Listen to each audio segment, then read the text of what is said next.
New Jersey grow up hard and they live hard, and it's hard to afford the taxes that we go through. So the majority of things that happen in this area are funny, especially coming to a diner. We're patrons from here, from Moga's, and we've been coming about several years. We come after Mass. We go to Mass, and we come here as like a Sunday ritual. And we have a crowd of friends that we've met and developed here, friendships. Jimmie's one of them. And He calls us the Righteous Brothers. we're the Righteous Brothers. Because we go to church. We go to church, yeah. When Mike came in at the end, all his teeth started falling out, and he said, "I think I may have to switch dentists because I think you're fucking up." And I said, "Well, you have 2 teeth left. You can move to Kentucky." And he said, "No. Now after you worked on the 2, I only have 1." Poor Mike. So, Mike, where do you perform? All over the country. This guy's like real. He's real. Any contacts with anybody? Any big names? I have a lot of superstar famous friends. And I'm not one of them. If Jimmie Lee, the Jersey outlaw, keeps going in the direction that he's going, he's going to be too famous for the world. That's what I think. That's what you think. Could you just speak a little more on like what it means to like be famous and pursue fame? The pursuit of fame should be just the pursuit of happiness, because you should always watch what you wish for. Fame is not always what it's set out to be. But I wish him all the best, and hopefully he'll hit as big as he needs to hit. Hi, how you doing? Turn the camera on these people. They look so much more fun. Good. Look at this is fantastic. Yeah. Who's this Marino 2024? Who's this Marino? I don't know. Oh, I know. Trump 2024. You want Trump in 2024? Did you see his picture? Defiance. He's the best, right? He is the best. He's like, hey, pop. See you later. All right, see ya. You see, when you're in New Jersey, anything goes. So Andrew should be here soon, and I'm Andrew Callahan. Andrew Callahan, Andrew okay. Callahan of Channel 5 News. He is gonna come here and interview you, I'm pretty sure. And what do you think he's going to interview me about? He's a very neutral guy. He's gonna ask you just like questions about everything. He's gonna let you have the stage. Where's my boy? There he is. Oh, there's no handshake. You're a big son of a bitch. How you doing? Good to meet you, player. Nice to meet you. Good Thanks to for meet you, coming sir. out. Of course. Yeah. Did you grow up here in Jersey? Grew up down by Atlantic City. And guess what, Andrew, I figured out? I figured out when I was 5, my dad was a gambler. You know how I figured it out? How? He married my mom. I told you I'll get to Hell the yeah. funny ones in a little bit. So how long have you been wisecracking for?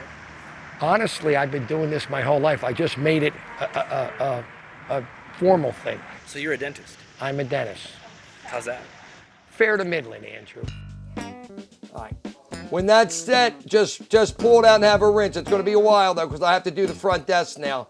There's nobody here, so I'm doing this. So we get delayed another 5 minutes now. Because I have to do her clean. Like, you count on people, and you give all the love and the years, and now you're 60 or close to 60, and somebody shoves it right up your keister. Good. Stay like that. Good. Stay still, huh? No, come this way. Stay still. Pull, no, pull. Come on, this is a tongue-in-cheek job. No, Christine. You're gonna say that way. I'm just gonna pull your cheek. Work with me.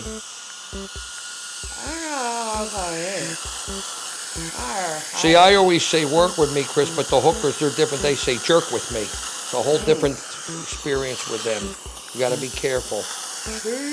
Yeah. So I went to dental school to be an orthodontist, but I didn't get into ortho school. And I opened an office down where I grew up. The back one was deep. You may be a little sensitive if you are. Just soft foods. No, you're fine. I did. Gentle, but you knew I was numb, so you weren't. No, stop. Have a good day, Chris, and then I'll see you. Are you coming with her tomorrow or no? I'll see you then tomorrow. All right, hon. Thank you, dear. I'm educated as a dentist. I more got my mom's brains and my dad's street pizzazz. For Jim, if he's able to make people laugh, then that's a good legacy. That's a good legacy to leave behind. Forget the material dental practice, but think of something greater. And even if he dropped dead today, he would have that gift of making people laugh. My worry is I have to get famous and be really well known before I die, because no one will remember me as a dentist. But I need to carry a legacy on where people remember me as the guy in the street that was the wise guy, the funny guy, but a good guy. And I need to know everybody knows me and loves me. Go on to Instagram and type in the Jersey Outlaw. The Jersey what? The Jersey Outlaw. You can see me. I've always been an entertainment style personality, so I could do really anything. But I think comedy's more my niche. I'm a funny guy. Want to hear a joke? I've seen you on H3H3. H3H3. They look like H3 fans. You want to see if they're H3 fans? Go on this side. Can you tell Ethan that I love him? What about me? I love you too. It's about me. I know it is about you. All right, now come this way. I have Joey. to say thanks to H3 and Ethan, because I don't think I would be where I'm at without them. Jimmie Lee has a special spot in our Hall of Fame. So Jimmie Lee, where are you? Let's get you out here, man. Come on, outlaw. Bring out the outlaw. I know what I said. Hey, all yours weren't funny either, pal. Oh, come on. The Jersey Outlaw. Oh, man. He had enough. Take a picture. Stop it. Stop with the tomatoes. He found one of my fucked up dentist videos through somebody who sent him a DM, and he did a reaction video. And then I contacted them, and they ended up meeting me at a restaurant called Fresco's. And just do like that? Yeah. And this is all it takes to do a wild photo? Just like that. Okay. You gotta smile now. I barely know the guy, and I'm putting my head in my hand. Who can embarrass a waiter that much other than Dad? And nobody would know the difference. They're all Chinese. I'm married, but my wife's young. I like you. Okay. And I want to make passionate enough. All right. But tonight I want to be on the bottom. Okay. And I want you to be up on top. So Ethan's going to come home with a bunk bed. So Okay. this way I'm going to be on the bottom and you're going to be up on top. All right. The waitress I harassed was holding her arm and doing sexual innuendos as a joke, and people got upset. They thought I was being serious when it was just a skit. But again, they don't realize it's a skit and a joke. I had no intention of having sex with her. It's a skit.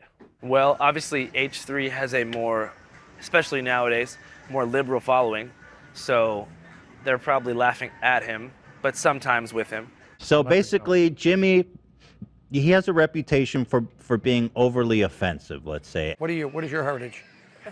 I don't look Jewish. Spanish? No, you look No, like, I get that. in Jewish, Yiddish, you're a shiksa. What are you? Spanish? I'm Thai. Thai? It's a good thing, because my wife's Chinese, so I think you got good taste. So you know my funny joke when I see an Asian guy? Funny joke? We got dinner. May I? Okay. I am the comedian. Okay. You know my funny joke when I see an Asian guy come? I ask him if he has any duck sauce. Are you Indian, honey? Yes. What's your name? I'm going to guess Patel. I'm only teasing you. Does the red dot signify you're of Indian faith? And she said, no, I've been shot. Call 911. Italian or Jewish? I'm Cuban. Cuban? Yeah. Let me see your papers. What are you? I'm Mexican. Oh, that's better? Likes to approach everybody. It doesn't matter who it is. He sometimes goes for the jugular because that's his comedy. He has a whole lot of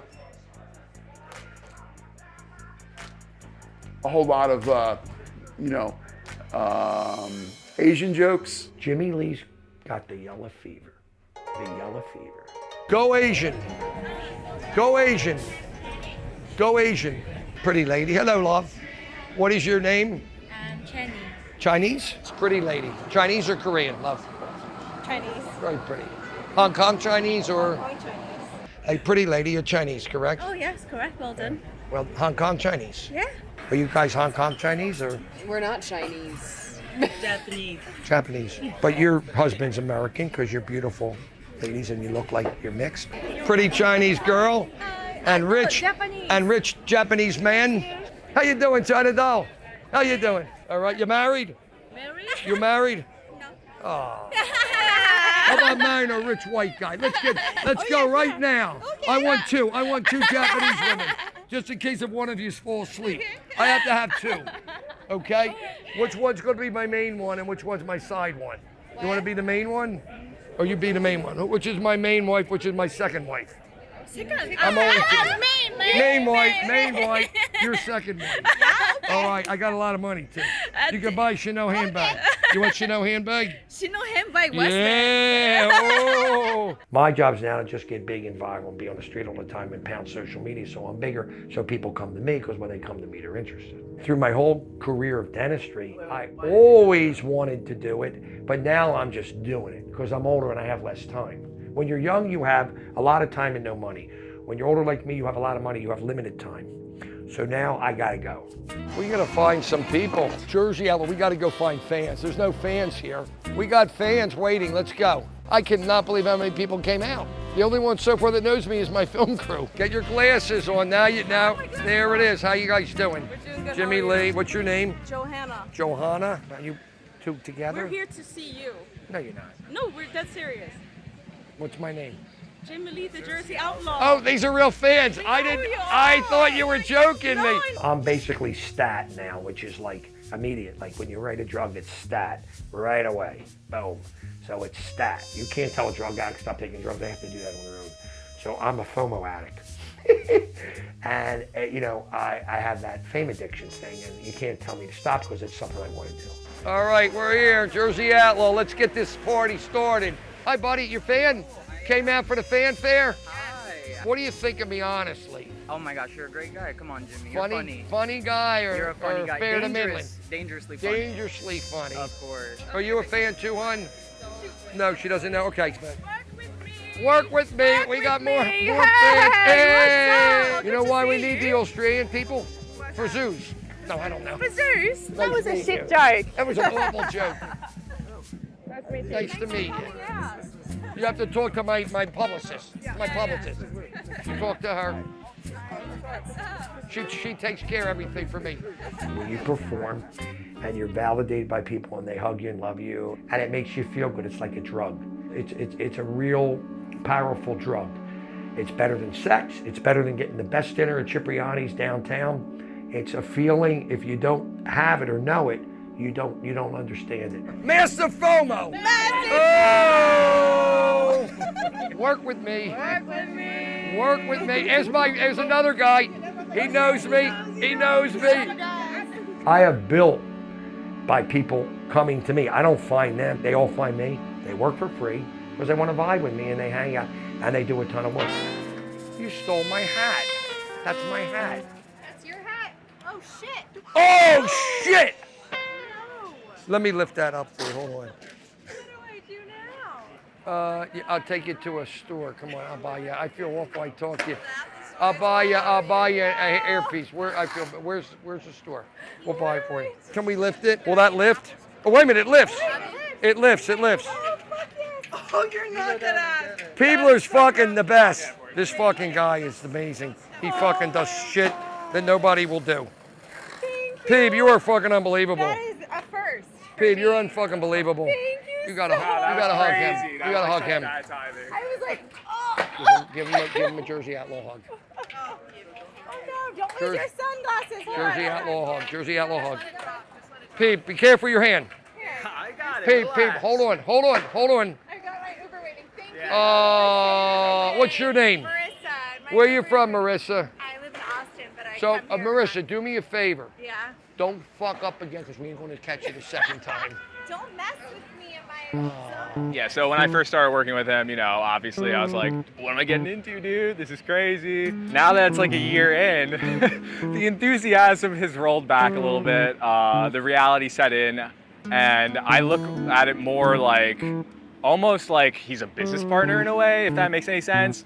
No FOMO, getting a little depressed, no one's paying attention. A little depressed, may jump down the sewer drain. May have people lift and get the iPhone out. I'm just gonna jump and make my AirPods. final escape from you, bro. He's got a pretty good set of people with him, and we try to, you know, lead him down like the straight and narrow. His comedy's edgy, you know, everybody knows he's Jimmie Lee. But every once in a while he says something that's just a little too much, and it's just so cringy. And when you're the person behind the camera and you're looking at the person who's hearing the cringy joke, it's just horrible. Belly button, a tattoo on our belly button. No, not a tattoo. He wants to get a piercing. No, I want to get a tattoo on my belly button. Huh? Right over here. Piercing. Okay, do you have an ID? No. Yes, you do, Jimmy. I'm from Uruguay. Not Uruguay, my way. Let's be real. Like, he would be good. Couldn't you see this man walking around with a belly button? I need a belly button tattoo. 100%. How long would the processing take? Tattoo. No, a piercing. How long would the piercing take? How long for does him? it take? Sell him on it. Piercings are quick. About a half hour? Jim, you got this, bro. 15? The piercing itself is super quick. It's a matter of setting. What about a up. tattoo? Depends on what you get. What about a tattoo of a nude Asian woman? No. What are we doing here? Hello there, China doll. What? Don't. Heh. She just looks so uncomfortable. Heh. Stop. Heh. I'm not fucking joking with you. I fucking love you. Don't say that shit I though. love I'm you. serious, I Joe. fucking love you when you reprimand me. I All right, fucking what, love. you got I a little love fucking it. kink? A little degradation kink? No degradation kink. I just love when you go down. I don't mean go down on me. I mean I like when you rip me up. Oh, are you when guys you're filming this? when you rip me up. No, when you rip me up, not when you go down on me. That's an Asian thing. That's not. I've been basically helping him when he comes down to like the city, just like being there for Jimmie, being Jimmie's friend basically, because it's, you know, not really like a real job. I feel so sad. I don't know why. I do. The only reason you feel sad is because you have this preconceived notion as to what we need to be doing. We need to figure out what works. I know. I don't want to fight because I don't want to. Peebler's not wrong. You don't listen to people, and like it's really hard when we're filming and then you don't listen. So we're gonna keep walking. All right, let's just find some people. On the way to. Is that grape juice? You know, our day and age we call it clout chasing, but like that is Jimmie.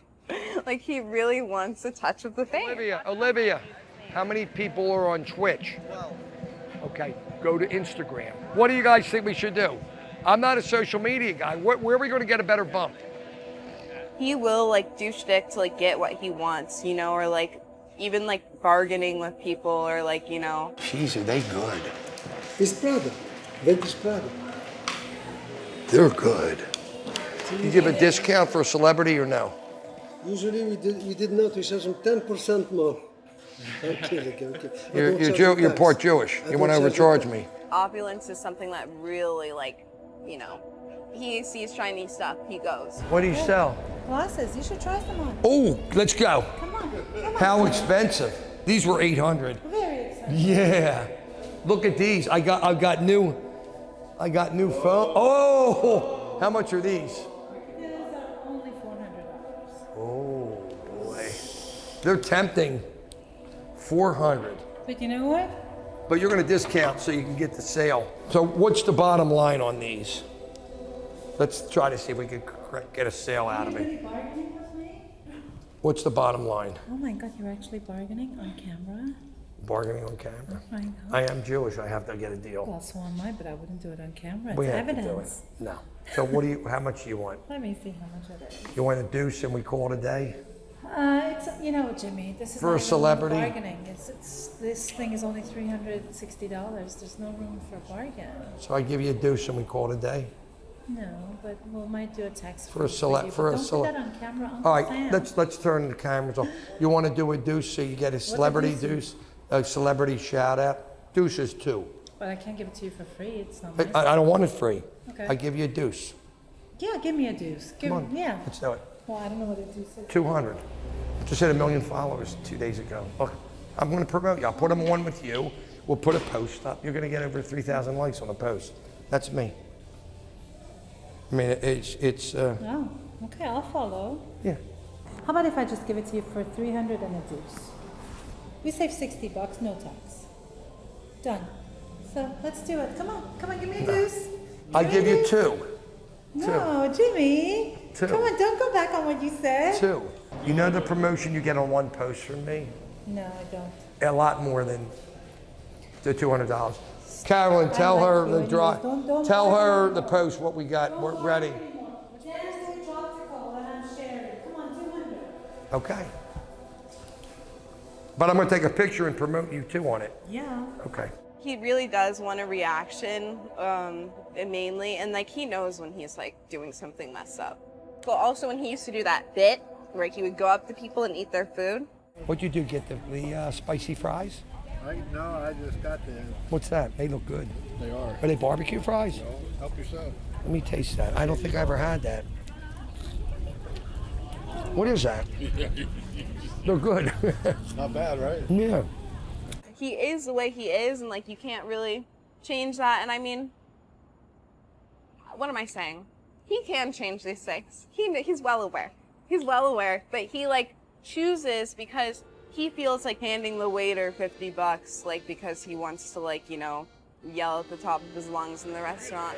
You wanna film me handing Fabio the tip? It's hysterical. Fabio, I wanted to tell them how appreciative we are and how nice you are to us. A little token of our appreciation. Oh my God, thank you very much, Jimmy. We love you. I'm more than grateful. But Thank you can't so much. can't tell Milt. I won't. Who's the two famous guys here that take care of the Jersey Outlaw? Milt and Fabio. Yes. Come on, guys. Best food in town. Let me go. Go ahead, go. Milt, where are we going? These are my people here. Only a hug, Rebecca. Only a hug.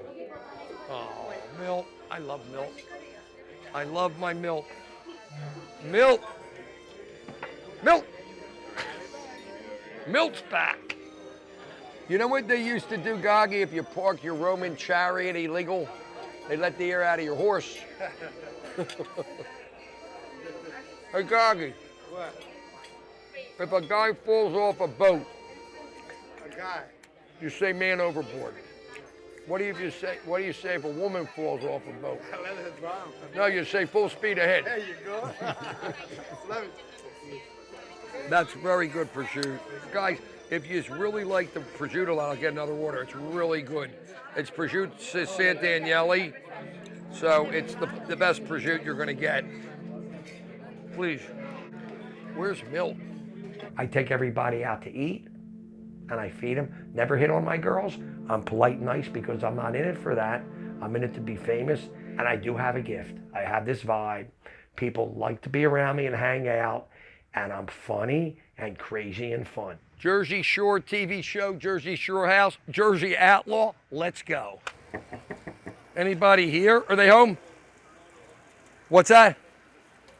I can't hear him. What? Victory! What do we have, a store? Yeah, at the shore store. Oh, we have a store. So how do we do this? How much do we pay you? $10 a person. I think we're gonna go for it. What happened to your hair? Yours is worse than mine. Look at the hair on this one. Jesus Christ. Whoever does your hair, call them. And your makeup's good too. A little powder, a little paint makes me what I ain't. What's that? We're not filming. You guys go. It's the four of you guys? Yeah. I'm not gonna be doing the tour. No. Oh, you're giving me the money back. Yeah, I'm not doing the tour with you guys. So you're giving me a refund and you're saying no Yeah. tour. Yeah, no How tour. come? I don't want any cameras inside the place. You're gonna bring them inside here because they don't want to leave them out. We have a comedy TV reality show. Don't you want to get promoted? I'm on TV. I do comedy. No, not interested. I don't want to go too deep into Jimmie's personality, but you know, he has a really big need for acceptance, and he wants people to really know who he is. He wants to be able to talk to everybody, okay? And he wants everybody to love him. So if somebody doesn't love him, he's not happy about that. I want everybody to like me. I don't like when somebody doesn't like me. Yeah! Hands on anybody. You can't put hands on be in my anybody. courtyard doing that, brother. Relax. You should have to be right Relax. here. This is private property, bro. This is good. This is great controversy. Just calm down. I am too. Walk back. Go walk back. I'm not trying to start any problems. Back in your house. The whole courtyard is mine, brother. I'm supposed to watch all of it. Yeah, I'm supposed to watch all of it. It's private property. Dude, you know this, brother. You know it. Are we brothers? You know this. Because you keep saying brother. You know this, dude. You're always No, here. are we related? God bless you. Thank you. Thank But you keep saying brother. Yo, come here. Jimmie's putting so much effort into this, what he loves, the comedy, and putting as much as he's put into it, I mean, heart and soul, it's got to work. Well, Joey said to me earlier, the only guy that knows about the Jersey Outlaws, you. And Joey read me a review from the New York Post, two thumbs down. There was one from the New York Times, one finger up. Joe. Gobbledygooch. Come here, move in, Gobbledygooch. Move in. I'm Joey, the Gobbledygooch. Been friends with Jimmie for about 15, 16 years. We got the meats, Gooch. Yeah. We got the meats. The beef. Joey's a little jealous. Joey's getting a little bit more of a vibe. I think I'm gonna have to get rid of his ass. I'm a little fucking insecure. Cabra-gooch. Jimmie approached me to do his photography, and we became close friends. We've been friends ever since, and we hang out all the time. We're just connected. Cabra-gooch. Cabra-gooch is here, everybody. Cabra-gooch. Cabra-gooch. And Bo. Joe, photos, and then when we get a vibe, we'll do a still. Get stills. Yeah. Look. Do you know how to do videos, Joe, if we do skits? Yeah. Do you know how to go to a video one there and do it? Of course. Or do you want me to show you? Do you know? I know. You know? Okay. Joe, over here when you get a minute. My phone, Joe. Joe, my phone. I need him on the phone. Do some videos. Do a video, Joe. Do a video. You are more work, Joe, than ever. You're just so much extra work the whole fucking day. You're murder. Here. Take a photo. Get a couple good pictures. Get that sign, Gooch. Ready? How can I explain Jimmie? Jimmie is complex, a little obnoxious sometimes, but it's just part of Jimmie's shtick, let's call it. Nice to meet you. I'm Jimmie. Nice to meet you. How you been, baby? I'm Butterfly, I'm BC. I'm Butterfly, I'm BC. Oh, you're Butterfly, BC? Yeah, BC. You're PC, I'm BC. No, I'm Butterfly. Whose hair's better? Whose hair's better? I'm the first AI in New York City. I'm the second. You don't have the same software. No, I'm the one who created software. I have login Yahoo and you say go. I can upgrade your system. I have know all the you new could. software. Can you gigabyte me and download me and I can get you unzip a me? new neural networks. Yes, I can. Really? Could. I'll get you the new neural networks. Can you log in and I'll Yahoo? I'll get you the new neural networks. I'll get you the new. Am I allowed to do that? Yes. No, I can get you the new neural networks. She's absolutely excited. We're good. We're good. You just get onto TikTok Live. You get on the TikTok Live and you can gift. Wait a minute, Butterfly, you're on my foot. I'm MPC. Right now, we're going live right now. We're going live now, guys. Butterfly MPC. Butterfly MPC. Yes, yeah. And who's got you got your phone with you? Okay, let me see your phone. Where's your TikTok? I'll get you your TikTok. I'm gonna help you. Here, I'll show you. Relax. Your TikTok. I'll show you the TikTok right now. You want me to go Instagram Live? I get more on that. TikTok Live. TikTok right now. Live. Okay, hold on. Live. This is live. This is live. Harrison, we're live. TikTok star, bro. Let me cheer you up, bro. Not in town with me. The spicy chilies keep me gassy, bro. You can keep me gassy on Uber. I love gummy bears. Go put your hands up. I'm not sure. And I happen to be lucky and have this gift with people and this charisma and this it factor. I need to share that with everybody. And I feel good when everybody in the entire world loves me. And that's just me. I'm just that type of guy. I'm not that complicated of a guy. I gotta say, his culture is really Atlantic City, and I don't consider that exactly South Jersey. He's like a Atlantic City person. It's a mix of really being on the edge and not necessarily being accepted by the whole world. Like, you know, Atlantic City is a lot of people make fun of it, they rip it apart. It's really nice in some spots, but it's really rough in others, and that's his life, man. Here's resorts 40 years ago when they opened, see? 1970, this is when the casino opened. I was a little kid. I was 10, 11 years old. They opened in the late 70s. Grew up in Atlantic City in the 60s, 70s as a kid. Well, in the early 70s, I'd say. So we're going back a long time. Yes, there's a magical lure to Atlantic City. With the abundance of bright, warm sunshine, it is not difficult to analyze Atlantic City's virtues as a residential community. Growing up in Atlantic City in the 50s and 60s when we were young seemed to me at the time like a normal childhood.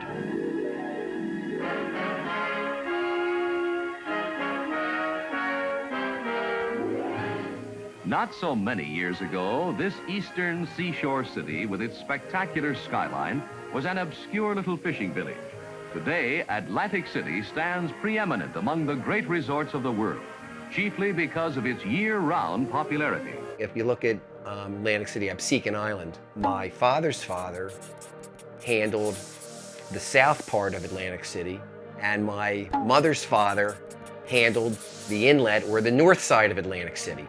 Both doing the same thing. illicit gambling, racketeering, and they had us convinced as kids that this is normal.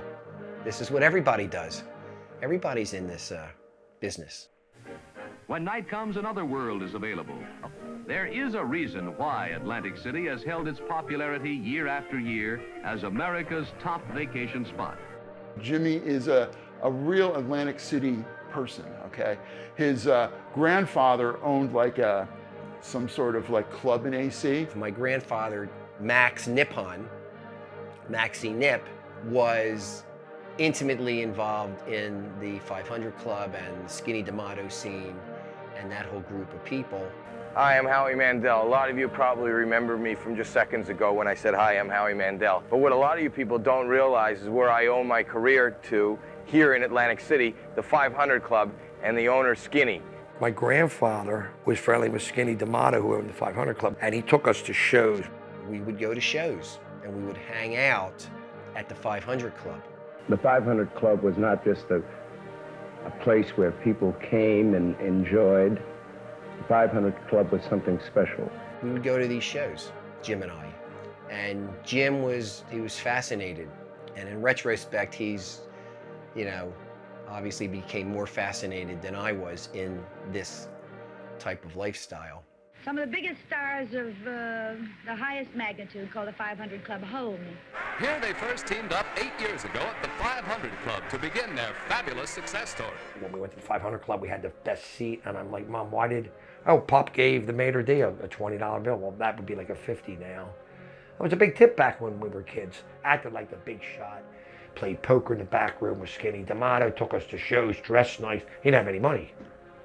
You see, it was a fakey duty. That is when, you know, we both went on our ways to college, and then afterwards I went to medical school, and I remember vividly that he was interviewing celebrities. If you look at the yearbook, okay, at the end of dental school, everybody has pictures of their family. You know, you're with your uncle, with your parents, with your girlfriend or whatever. Well, Jimmie had like 12 pictures of him mugging with famous people. You gotta understand something, I'm a kid. We were meeting Lola Falana, Tom Jones, Don Rickles. He put his arm around me and he grabbed my ass when my friend was taking a picture. And in these pictures, I closed my eyes half the time because I'm an idiot. So we got backstage to see entertainers because I had press passes. He was going with the fake press pass, and I said, wow, this guy's got really the chutzpah to do something like this. And Jimmie would sneak backstage, just walked in with confidence. We're here, we're with the press.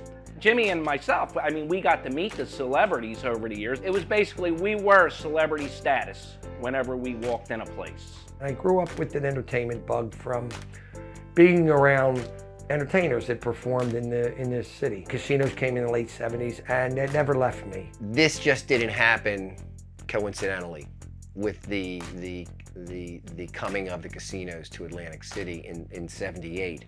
I think it predated that. And I think there was a lot to do with the way we were brought up. We are now in one of Atlantic City's residential neighborhoods. I got attention because I was outgoing and hyper as a kid and very bumpy. Jim was a very, very hyperactive kid. And my mother, you know, struggled. You know, he was the second one. And I remember above the refrigerator we had a like a little cabinet, and in there they would keep the medicine. He was on this medicine called Sparine, which was for hyperactive kids. And I recall that growing up with Jim, he was very hyperactive. I can't walk in, you know, I don't live here anymore. I have to, I feel like I should walk in. Can I help you folks? You remember me? I used to live here my whole life. I Oh, met you you. You did? I lived here since I was a young kid, from the 60s till my dad passed 2 years ago. Okay. And I can even show you who was in each room, and I can even show you everything. I can show you all the secrets. We had a piano here, because I grew up playing piano. There's a piano right here. I played piano and guitar. I did music. So in this house, we had a piano. I used to play. I had a piano teacher, back in the 70s. This here is the dining room. It's a different table. My mom had a different table. It's a very small home. It's a rancher home. There were 3 bedrooms, so I grew up with a brother. He had this room when we were young, and this was my bedroom here. And my bed, and I had twin beds. So I had a bed here and a bed here. So if I had a friend stay over, we'd have to sleep in the same bed. That's what Zach would do. He'd stay in the same bed. Me, I had separate beds because Zach's different than me. This is my parents' room here, which is it's a very small home. So this is the master bedroom here. Different bed, different furniture. So the house is different, but structurally it's all the same. The house was built in 1955. My dad grew up here. He went to Atlantic High, and my mom went to Atlantic High. And he designed this house because I remember as a kid seeing the architectural blueprints. And my dad had all the pictures of us here, which now I have some of mine home, like our bar mitzvah picture and our college picture and high school pictures. They were like all here. My dad here used to keep, when he had the 8mm films back in the 60s when we were kids, he used to keep them here. All the film and the pictures were all here. And he would put pictures of us up here. So it makes you feel good inside. You know, you come back to your roots where you lived really a long part of your life. I thought when I grew up normal, but my mom was bipolar and she had a lot of mental illness, and my dad took care of my mom. So me and my brother thought we grew up normal, but as we got older, we realized we really didn't grow up normal. It's weird because, you know, you grow up, what do you know? Your parents, they do the best with what they have. And, you know, you love your parents for better or worse. I had the epiphany at 55 that Jim and I grew up in an insane asylum. Look, I'm the older one. Jim's younger than me. Jim got the brunt of my mother's mental illness. Well, it was hard because when you're 12 making your own sandwiches and making your own eggs, because she's not doing it. You learn young how to be, you know, to take care of yourself. So that's one thing that's maybe contributed to me in my dental business and comedy, where I constantly work all the time, because maybe as a kid I just had to do that. With Jim, that kind of led him to saying, hey, I want to be somebody, because we both didn't get the love from our mother that we, you know, so needed as young children. You know, your personality shaped and how you are as an adult shaped when you're young. But what's interesting, when you're young, you don't know any better because you think you're growing up normal because that's all you know as a kid. Through different therapy over, you know, decades, I've grown to understand really what happened. And what happened was simple. My mother suffered from mental illness that ultimately, you know, she took her life. She suffered, had good days, good years, bad years, but at the end of the day, she gave up and she took her life. And my father, no matter how hard he tried to, you know, to take care of her, and even with me and, you know, and I think even with Jim, you know, when you have a parent that is not well, that as a young kid, you're not getting the attention you need, you got to go get the attention elsewhere. That's it, Serge. Hey, comedy show. Comedy show, Goosebumps. We got a comedy show. I guess we should probably look more enthusiastic. On the house, you ought to come in. And lunch, everything, on the house, all comped. Comedy show. Hello, beautiful. I was talking to the dog. He has his like moments where he really needs to be wrangled. He has like a lot of jokes about races and like things he'll just say that, like, he has this one thing. Can I say it? He goes like China doll to like any like Asian girl that he sees walking down the street. China doll, come back. Frank, where you going? Bring me a cup out, will you, Frank? Get me an ice water, Frank. Snap out of it. I'm trying to make this happen for Jimmie, but he's got to be open to change. I think he's too married to the idea that he's funny. Question.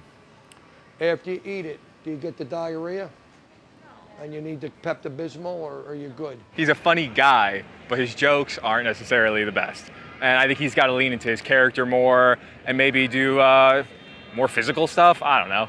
but his character is a selling point. What do I do? Just say some shit to them and be like, come out to the comedy brunch. Well, where's Frank? Just be like, where's Frank, bro? He may be at the comedy brunch, so you should turn out. Thank you, Peebler. I have my guy. See, he looked. It's comedy brunch. Talk to the half girls. hour. Talk to these chicks. Nah, these are kids. These are children. Talk to the girls. Hey, man, you look like a salad, bro. Come out to the comedy brunch. That's it. That's it. That's it. That's it. Get this guy. Get this guy. Any luck? Serge, any luck? Any luck? Let me just say, you're making yourself look like an amateur in front of these amateur I am comedians. an amateur. Believe me, I know. Start I am an buddy. amateur. They're trying to get people to come to a comedy show and no one's showing up for it. Okay, Jimmy, say it like this. I have a comedy show at the comedy shop. You better be there, you sons of bitch. All right, tell me when. Okay, ready? 3, 2, 1. I got a comedy show here in New York at the Comedy Shop on Bleecker Street, and you better show up, you sons of bitch, and now. Jimmie, his persistence is like kind of admirable at the end of the day. Even when he's like failing, even when it bombs, he'll still want to go out there for another week. He'll like, you know, complain, be sluggish about it, but like he's believes in himself and he's his #1 fan. Oh my God! Hey, beautiful crowd! Woo! Fucking sold out show in here. Hey! Yeah, let's fucking do this. Brunch show, 2 p.m. How are you guys doing? Phenomenal. Okay. Are you guys from here? Jersey? Cool. And what are you guys doing in the city? They're here for Jimmie. For Jimmie? Oh, that's cool. So you like know him from like his show? That's, guys, we got a famous guy in the lineup. Are you excited? Are we excited? Yes, we are. That's great. Okay, cool. And then, okay, are you from here? Jersey. Cool. And you're here like for the day, just for the show to see Jimmie? Just for Jimmie. Okay, cool. Everyone's here for Jimmie. Okay, great. Weird vibes, but I love it. Guys, are we ready for the reason why we're all here? Are we ready for that? Yes! I need more of that. Are we ready for that? Yes! You've seen him on Dangerously Funny. Give it up for the very, very funny Jimmie Lee! Jimmie Lee, the Jersey Outlaw. Here we go! Oh, trying to trip me. How are you, buddy? Good to see you back in men's clothes. You look good. You're right. So I'm taking a shower today, blow drying my hair, gel and mousse in it, and then it dawned on me, who looks down there anyway? You know what I mean? Doing all right. How are you doing today? Great. You look good. What happened? Anyway, I was in Vegas 2 weeks ago. The cool thing about Las Vegas, if you don't bring a girl, they send one up to the room. It's really easy. In fact, I got picked up by a hooker in Las Vegas. I dropped my pants, she dropped the price, all right? And then I asked her for a hand job. You're not gonna believe what she did. She gave me a manicure. So I think a lot of problems in Las Vegas. I got a comedy TV show, Dangerously Funny. And to give you an idea how good my comedy career is going right now, I'm the only guy that knows about it. In fact, the New York Post gave me 2 thumbs down. And get this, the LA Times 1 finger up. You see what I mean? I do a lot of my shows in the men's room because my jokes are shit, just to give you an idea about that. I'm married to a Chinese lady. She's Asian. And I got to tell you, when I think about her, and I get a little hungry. I'm not going to lie to you. But she's Chinese, and I got to tell you, every Thursday she's on her knees. But we'll talk about that backstage. And she's Hawaiian, and she's from the island. I like a dickie. And last night she actually told me my Chinese name, Come Quick. She wants to have sex in the backseat of the car. She wants me to drive. You go figure. Last night, she got passionately romantic and she was tired. She said, honey, I want to be on the bottom. I want you to be up on the top. So I bought a bunk bed. She got mad. Over here, sir, when you have a minute. And she bought a strobe light. And I said, why'd you buy that? She said, so when I make love to you, it'll look like you're actually moving. I gotta tell you a funny story about her because we're older now. When we have sex on, she uses protection, you know, a rifle. But that's a whole nother story. You know, we'll talk about it another time. You'll be proud of me, though. I saved a young girl from being attacked last night. I controlled myself. So I don't know if you were around for that. But I'm doing good. Thanks for asking. You follow me, sir? You follow me, I'll call the cops, all right? I don't know you that well. And I don't forget a face, but in your case, I'm going to make an exception, okay? All right? I don't like midgets either. I can't stand midgets. Because I don't want anybody sniffing around my fly unless they're serious. You know what I mean? I know you're having that same problem. So I got to tell you something funny. I got 2 kids, you see? I got 2 kids in private school. They won't even tell me where it's at. And I got 2 in the Philippines, son, because the truck stopped for about an hour. And I got 2 Jap Jews on running around the jungle going, Happy Hanukkah. That's a holiday, by the way. I know you're an Irish guy. All right? We need you people for parades. So you know why we need the Chinese people, hon? Do you know why? So the Jews have a place to eat Sunday night. You see what I mean? And do you know the difference between a black guy and a Jewish guy, sir? About $250,000. And do you know the difference between Jews and Italians? Do you know that, sir? 4 years of college. That's all. It's not that much. And Jews don't go to jail, sir, because they eat locks. But Jews buy generic rubbers because they're cheap fuckers. So you got to be a little careful. It's a nice outfit. You look like Trick or Treat Charlie, for Christ's sake, like Halloween's coming. And to the guy with the beard, don't point that at him. He may go off. Okay? And by the way, there's an Egyptian guy out there. I told him, don't park your camel in the front. You may block the aisle. You know about the Egyptian people. They're in denial a lot.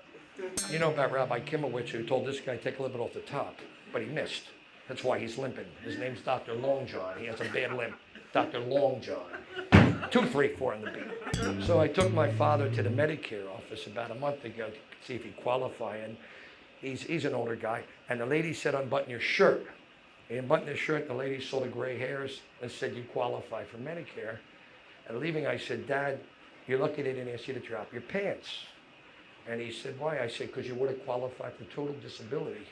You see? How about a standing ovation for the Jersey Outlaw? I think I deserve that.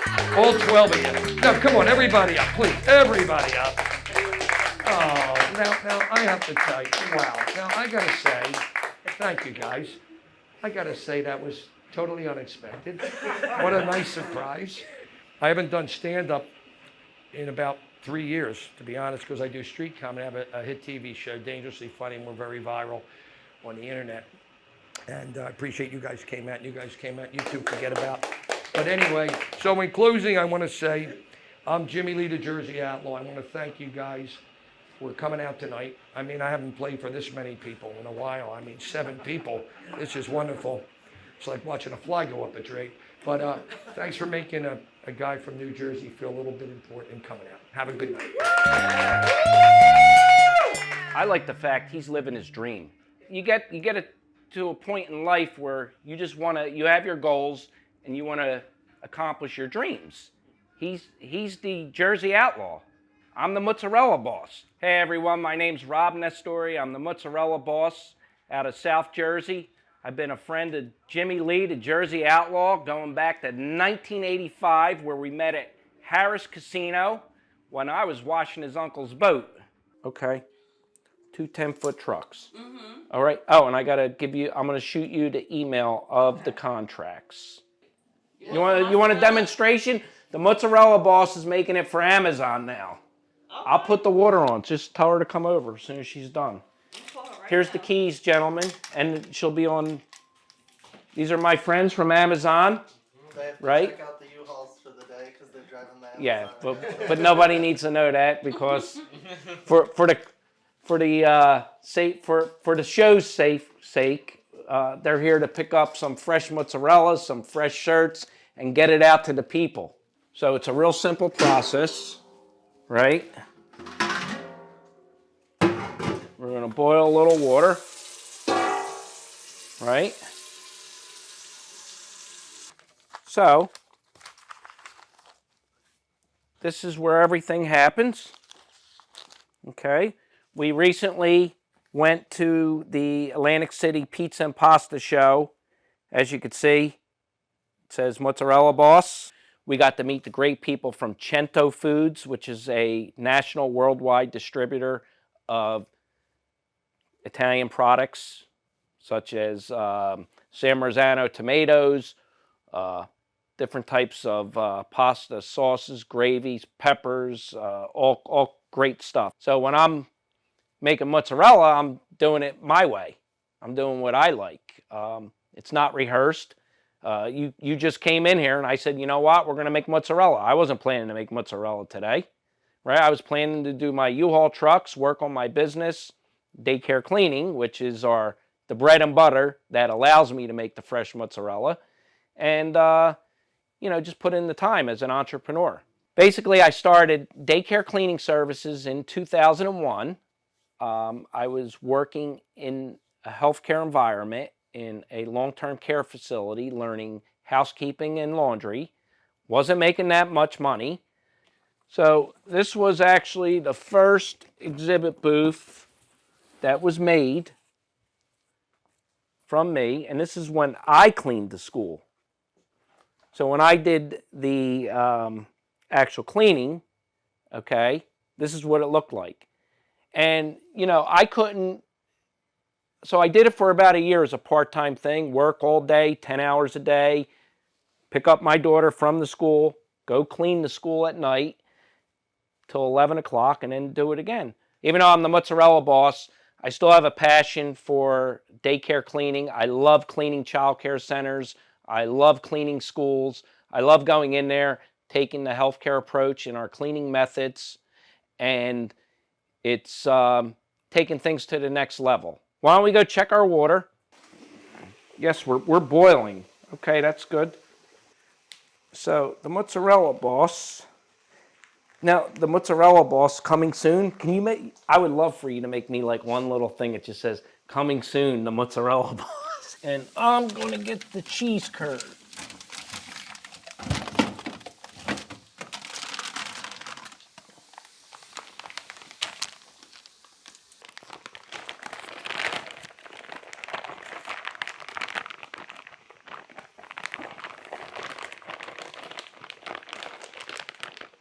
Okay, so this is my cheese curd.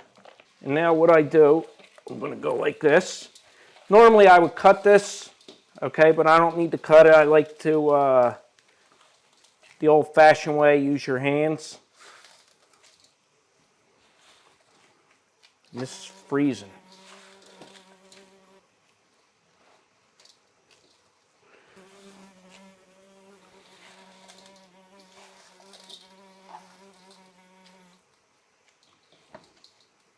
So I chop it all up like this.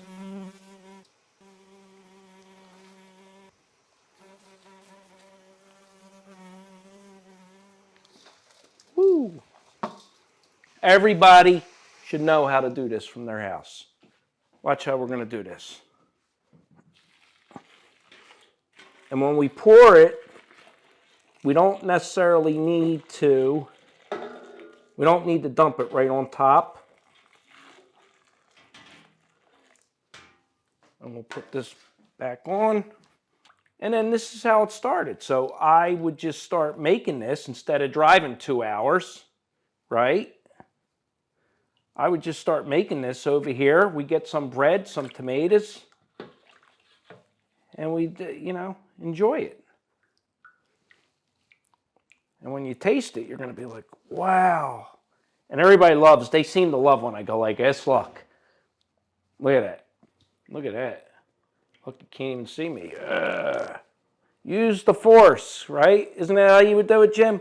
Look, this is how they do it. How did he do it? With Yoda? All right, so we're going to make, let's see if we could make this. Look, this is like, when you practice, you want to practice like Luke Skywalker. You go like this. What did he say? Ben. Right? Leia.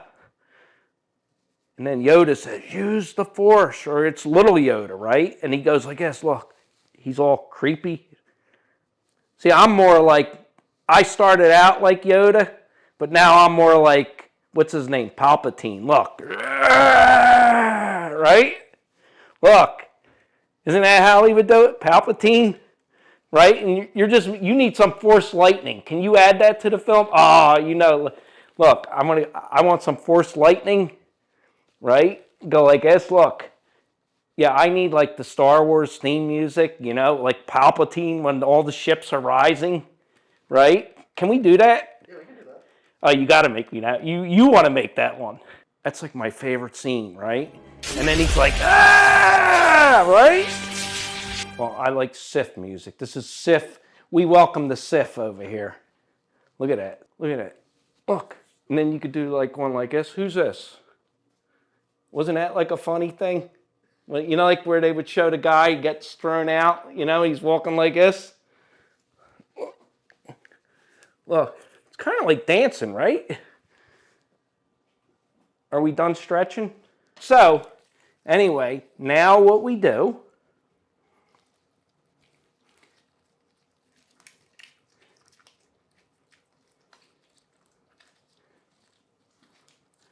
See that?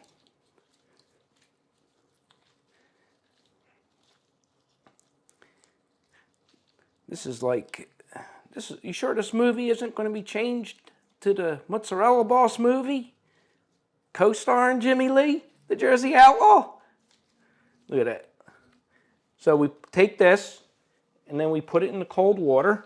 I got to figure out how to sell it legally. I think they have something, it's called a cottage license or something. So anyway, what we're going to do, right, now this is nice and warm. We're going to try this one. Let me just make sure. Wow. And this, you ever hear that song, Cut the Mozzarella? Cut the mozzarella, cut the mozzarella. Little basil. Now we use the Cento glazed. And they got all different flavors with the balsamic vinegars, little olive oil. Now try that. Very good. You want me to cut it more? It's really good. Yeah. And then we would say, hey, Jimmie, come get some ball. Outlaw, you call yourself the Outlaw? Come get some balls from the Mozzarella Boss. Now that would make a good reel, right? Jimmie, I know you since 1985, Jimmie. You call yourself the Outlaw. Let me tell you something. I created that outlaw. He wants a debate? I'll give him a debate. I gotta eat some mozzarella now. Jimmie's. Jimmie Lee, the Jersey Outlaw, celebrity chef. Today, we're going to show you how to make the Jersey Outlaw hoagie, compliments of the Jersey Outlaw. The first thing you do is you slice down the lettuce. Let me show you how you do that with a 1 and a 2 and a 3. All right? Copy? Capiche?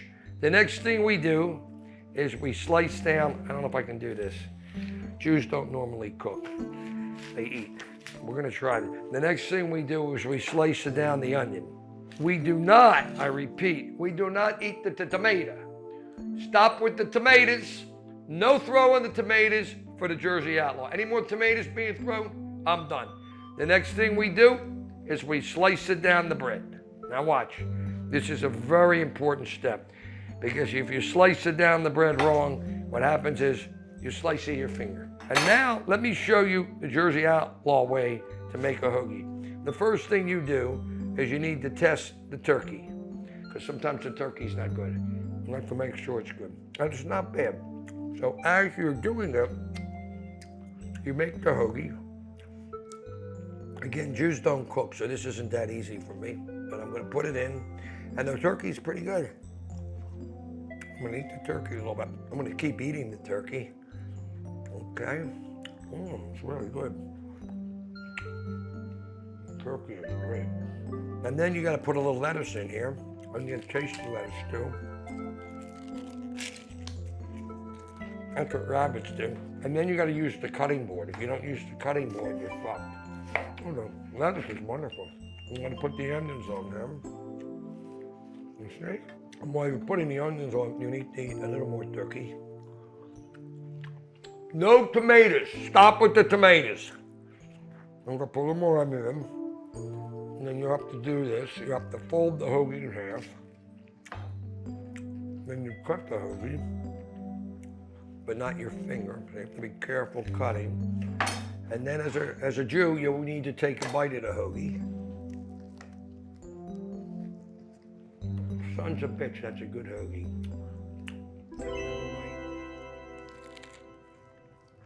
That's the best lunch I had today.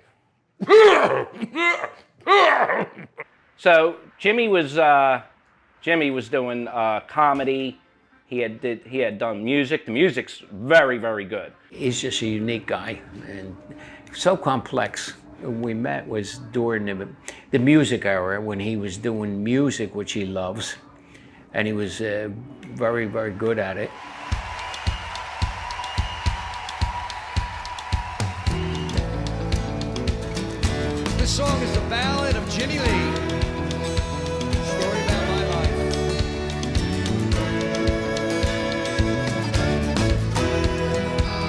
How the Jersey Outlaw name came about was by accident. My wife's maiden name's Lee. You're not going to say, let's hear it for James Weiner, a country rock artist, a Jew from South Jersey whose dad's a rapper.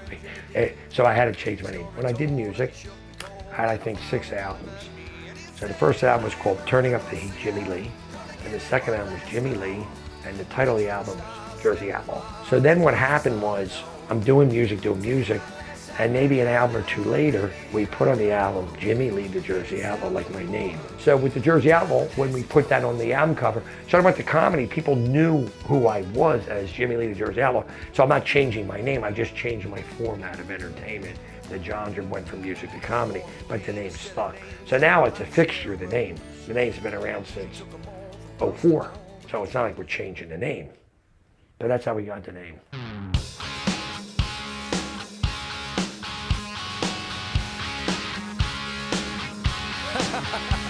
Welcome to Vegas.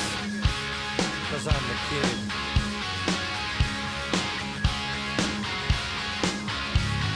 First time we actually did a show together was in a restaurant, Philomena's, Berlin, New Jersey. And he sang. And when he went on stage to sing, he kicked ass. And then when he told me he wanted to do stand-up, I'm like, for what? You're a great singer. So I've always been a songwriter, singer-songwriter. But in 2004, I hired Dave Ivory, who was the Grammy producer, so it could be done correctly and be commercialized and get somewhere. And it took about 9 years to realize I spent a lot of money and didn't get anywhere. So I had to switch to comedy. I mean, I got to say that, you know, the music industry is really hard, but as far as some of Jimmie's songs, especially like in that Spanish Girl period, you couldn't get much better than what Jimmie was doing.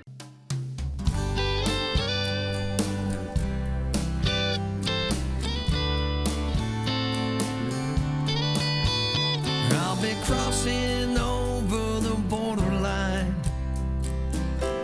looking for my Mona Lisa tonight. Even though we come from different worlds, wanna be with my Spanish girl.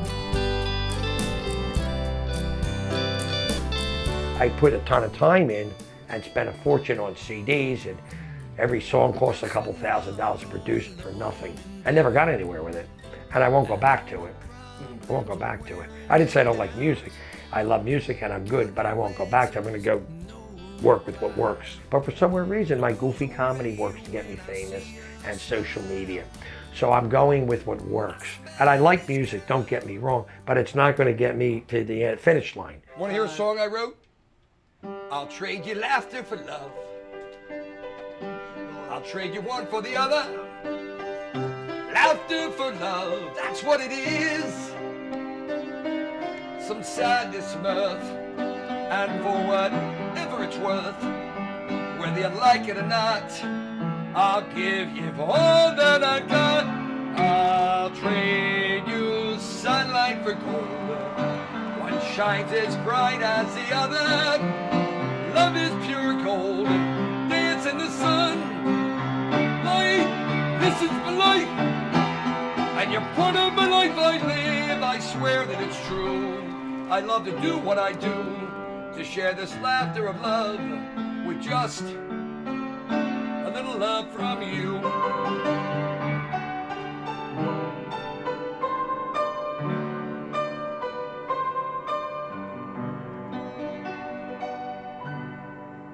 That's a song I wrote about being a comedian. This kid's talented. I don't look at Jim's thought of the comedy's going to get him famous. I think Jim is going to get himself famous, if that's what he wants, based on who he is. When you think of the totality of what the kid has, it's resilience. Here's the problem. I am a singer-songwriter, and I work with a music producer, and couldn't get famous doing something I'm talented at and something I'm goofy at I get noticed for. When you figure out entertainment, let me know. The opposite happened for me. I'm just being honest, because I've been doing music since I was a kid. You know, he was playing the piano, he was playing the guitar. I remember that in our bedroom. We shared a bedroom for many years. We both grew up in the same house, and I ended up being a nice guy, and he ended up being a conniver. and a bad guy. I'm a good guy, and he's the opposite of me. And my wife always says, how did two guys grow up the same and be so different? I don't know. You know, I know Jim said to you that we kind of went our own ways and we're very different. Of course, we're very different. And some may ask, well, how can you be so different if you grew up in the same family? Well, it happens. You know what savoir faire is? Rickles or Sinatra can walk into a room. They say the right things. They know what to do. You don't have to say anything to them. My brother just doesn't have that. He wasn't a good person. He never was, and he never will be. And he puts on a nice act, and he acts nice. But the stuff he's done is so bad. I couldn't imagine in my worst dream doing things like that. And once my dad died, that was pretty much it. That's it. Jim and my father, at the time of his death, I don't know, they didn't have the closest relationship. And I'm not sure that they were able to talk about these matters. My father, unfortunately, didn't get a lot of time with Jim and his family before he died. That was kind of last straw when Dad died, and the way Larry handled things. Larry is greedy, and he's not a good guy. So it's okay, because you see, I'm not upset with him, but I won't bother with him. I don't get upset, I just don't bother with you, because I'm older, and I don't have that much time to live, and I gotta get famous, so the least thing you need to do is bother with you, because you're not a nice guy. I personally hope for the day that we could be closer. We hope for the day that we get to meet his kids. I mean, I've never met his children. That's the situation. I make people feel good, whether I do comedy, whether I'm nice to people in the office. And that's the problem with Larry. He doesn't make you feel good. He makes you feel bad. And he's conniving something, and he's going to screw you over and not be a good guy. And I'm done. Jim and I, we have had significant loss. My parents didn't treat Jim good. He's got to forgive him. People change, so I don't know what happens, and they grow apart. He asked me to, not talk about details of this and that, and I said, Jim, I respect that. Like even my wife said, Larry, why do you even want to do this? Well, selfishly, I think I want to do it, and I've done it, is because I have a feeling that it's another possibility of reconnecting us. I just feel that what a way to end this film with some type of reconciliation or reconnection with a sibling. We're brothers, and I want to be closer to my brother. And I'm hoping through this film that maybe there's a chance that can happen, because we are running out of time, Jim. So let's figure this out. Family. Family. Family. Family. Point to the hairline, Anna. The hairline's strong. I have been very driven, and I'm an older guy, not old, but older, middle age, and I got to keep going. I haven't run out of steam, but I could, so we need to get this done now.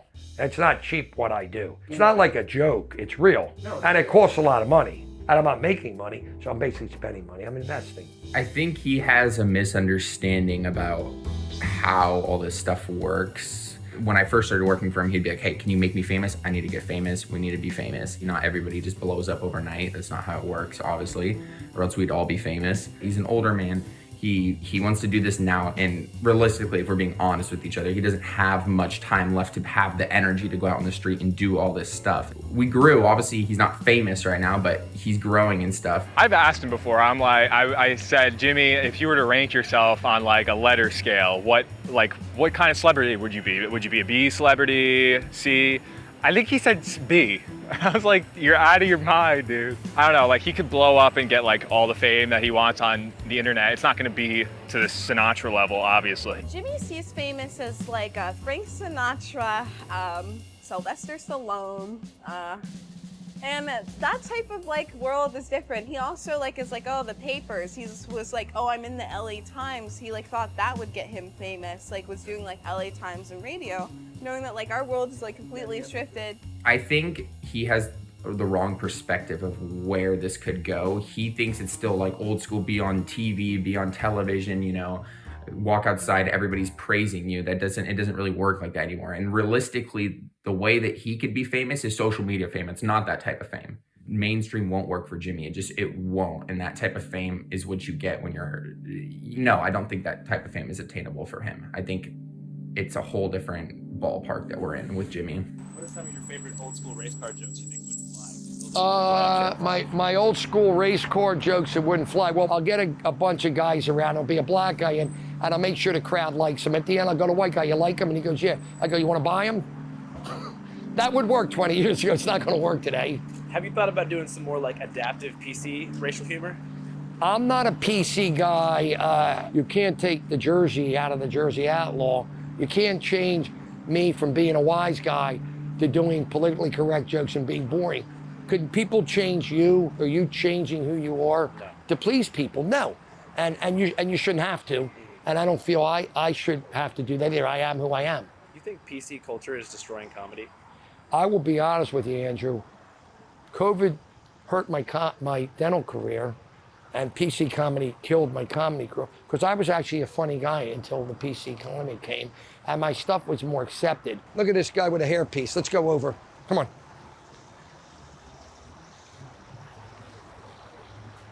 Sir, I gotta tell you something, sir. You can't even tell. It looks perfect. The hair. You couldn't even tell it's a piece. It looks perfect. You look good. I get it from I can't even tell. You can't even tell. With a nose like that, you gotta be a Jew. It always made me feel good, entertainment, and then I did music for a long time when I was younger and moved over to comedy, but I've always been an entertainment style personality, so I could do really anything. And I do the old style wise guy comedy that I grew up with in the 80s. We need old comedy. I mean, that's what the world's missing, you know? And not get offended. Not get offended if something's black or white or Spanish or this or that. It doesn't have to be like that. Take your thing off, your bibby thing. Let me see how pretty you are. Take the bibby off. Can you take this thing off? No. Religious? Since I was a kid, even when I was 19, I was studying Don Rickles' every move by taping his show. And he was funny, naturally, and off the cuff, like what I do on the street. Jim idolizes Rickles. Nice guy. See, you don't see a guy like this with the Fu Manchu mustache, and you're not even a chink. Chinese would be nicer, but the guys I know are chinks. Jim, you know, studied Rickles. He knew Rickles. He went to many Rickles shows. Has a lot to do with Rickles. He has a lot to do with Marty Allen and Rossi, Steve Rossi. I know that you're a member of the lively arts, whoever you are. Might you be considered a comedian? Yes. And he was really close to Rossi. Deep down, it's deep Rossi within Jim. You know, I was backstage, I was hanging with these people, and you know, they treated Jimmie like their son. We were both sort of outliers in dental school. He really had this deep interest in being famous even then. I found out my dad, he grew up in Atlantic City as well, and I figured out when I was 5 years old, my father was a gambler because he married my mother. I'll trade you laughter for love. I'll trade you one for the other. Laughter for love. What can you lose? Some madness for mirth, and for whatever it's worth. Whether you like it or not, I'll give you all that I've got. I'll trade you sunlight for gold. One shines as bright as the other. Love is pure gold, and laughter the sunlight. This is my life, for all of my life, and you are part of this life.